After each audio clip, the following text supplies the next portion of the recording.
আসসালামু আলাইকুম। শুরু করতেছি পরম করুণাময় আল্লাহ তাআলাকে স্মরণ করে।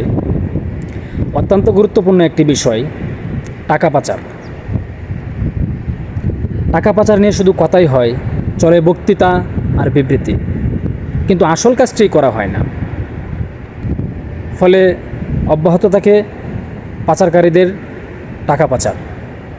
তাই ডক্টর ইউনূস স্যারের প্রতি আমার আহ্বান, যারা এই জঘন্য কাজের সাথে নিয়োজিত তাদের সবাইকে আইনের আওতায় এনে কঠিন থেকে কঠিনতম শাস্তিমূলক ব্যবস্থা করা হোক, যেন ভবিষ্যতে এরকম জঘন্য অপরাধের কথা কেউ চিন্তাও করতে না পারে। আপনি এমন একটি আইন প্রতিষ্ঠিত করুন, আওয়ামী লীগ, বিএনপি, জামাত যে দলই ক্ষমতায় আসুক না কেন, আপনার শাসন এবং আপনার আইন স্মরণ রেখে তারা যেন আটকে ওঠে, দেশের একটি টাকাও যেন পাচার করতে না পারে। আপনি এমন একটি আইন প্রতিষ্ঠিত করুন। আপনার প্রতি আমার এটাই আহ্বান।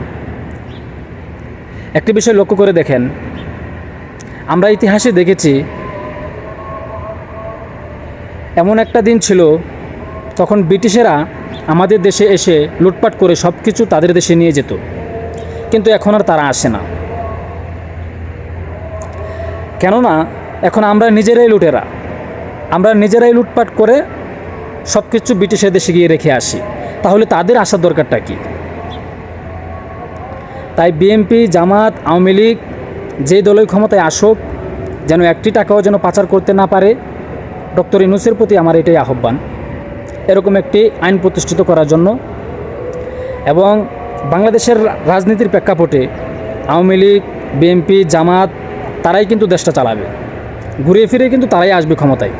তো যেই দলের ক্ষমতায় আসুক না কেন, তাদের মনে রাখতে হবে দেশটা আমার, এই দেশের একটি টাকাও পাচার হতে দেব না।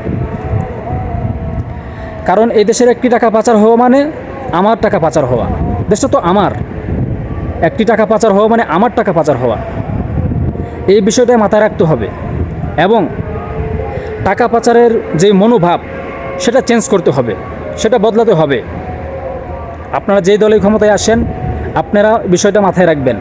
আগে দেশকে ভালোবাসবেন, তারপর দেশে শাসন করার চিন্তা করবেন।